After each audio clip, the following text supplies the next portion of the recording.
Hi and welcome to the Jehnny Beth Book Club. Every week I present to you 3 books. This is week 4 and today we're going to France, America and Japan.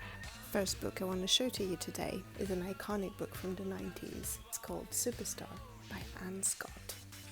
Superstars was published in 2000 in France. It's now been translated in many languages. It relates the tales of the techno culture in France and in Europe in the late 90s. It became quite a cult novel, especially in the lesbian world. It's a pop novel for sure. It's kind of a French trend spotting. The book is interesting because it represents an entire generation with dilemmas of going from heterosexuality to bisexuality, going from rock and roll to techno. Deals also with the concept of fame, hence its title, Superstars. This burning urge to make it. What does it mean to make it? It's profoundly urban. It's a real immersion into a Paris of the 90s, a Paris of nightclubs. So I think it's a great way to discover Paris from the history of its music. And this is a French edition and I think the cover is really cool. Anne Scott, Superstars. Right, second book.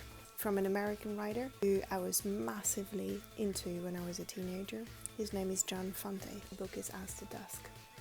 I've got the French edition here as well. Demande à la poussière. John Fante is a really well-known writer of Italian origins who lived in LA, in Malibu. He was also a screenplay writer. As the Dusk is part of a sequel about one character called Arturo Bandini. It's semi-autobiographical, a bit like the previous book I just showed you. As the Dusk is incredible. It's about a young writer who wants to make it.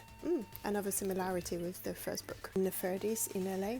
It's also a love story because he meets Camila Lopez, who's a waitress, and he's gonna fall in love with her passionately. There's another American writer, Bukowski, who was a massive fan of John Fante, who wrote the preface of this edition. And I'm gonna read to you what he says about this book, because I think it pretty much sums it up. I was a young man starving and drinking and trying to be a writer. I did most of my reading at the downtown LA Public Library, and nothing that I read related to me or to the streets or to the people about me. Then one day I pulled a book down and opened it, and there it was. Each line had its own energy and was followed by another like it, and here at last was a man who was not afraid of emotion. The humour and the pain were intermixed with a superb simplicity.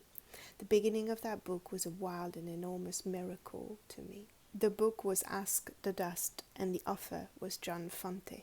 He was to be a lifetime influence on my writing. Well, if it's good enough for Bukowski, probably good enough for us too. Ask the Dust, John Fante. Finally, last book, I decided to go to Japan to present to you a book that I read many years ago, which left a big impact on me. It's a manga, and this is the French edition, Amer Beton. Written and illustrated by Taiyou Matsumoto. In English, I think it was published under the title Black and White. This was published in the 90s. It's a visually stunning book. Very original illustrations, a sort of European feel mixed with cyberpunk. 2 central main characters, Black and White. Black is tough, is canny, White is childish and innocent, and together they call the Cats, and they fight the Yakuzas who try to take over their city. They're 2 orphans, 2 street kids, and they're very violent, but despite the violence, you can't help but love them. The core of the manga is the odd, clumsy, but powerful relationship of those 2 kids. It's literally a book that you can't put down once you've started reading it.